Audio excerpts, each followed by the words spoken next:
BRS హయాంలో నల్గొండకు 200 కోట్లతో రోడ్లను అభివృద్ధి చేశామని ఎమ్మెల్యే ప్రశాంత్ రెడ్డి అన్నారు.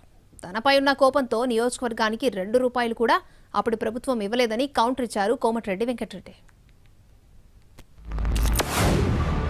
వారి constituency head quarter Nalgonda district head క్వార్టర్లో 200 కోట్ల రూపాయలతో నేనే స్వయంగా పోయి శంకుస్థాపన చేసి నేను 2 సార్లు విజిట్ చేసి 200 కోట్ల రూపాయలతో అలా డిస్ట్రిక్ట్ హెడ్ క్వార్టర్లో తన కాన్స్టిట్యున్సీ వెంకన్న కాన్స్టిట్యున్సీలే పనులు కంప్లీట్ అయినాయి సార్.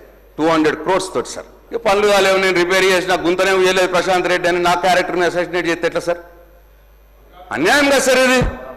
పోదామా సార్ నల్గొండ? తమరు తీసుకుపోయి సార్, తమరు తీసుకుపోయి నల్గొండలో చూద్దాం సార్ రోడ్ని. ఇన్ని ఉంటాం కానీ మీరు చెప్పేది సార్.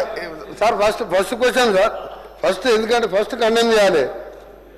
ఫస్ట్ మా గౌరవ సభ్యులు చెప్పింది నల్గొండ కాన్ఫరెన్స్లో 200 కోట్ల రూపాయలు రోడ్డు వేసినంటే నిన్న కూడా పోయించిన వాళ్ళే అసెంబ్లీ, మన అసెంబ్లీ లేదు కాబట్టి ఆ రోడ్లు 200 కోట్లు ఎక్కడో చూపిస్తే నీకు అక్కడనే సన్మానం చేస్తా, నీకు ఒక కొబ్బరికాయ పడతా అని అంటున్నా.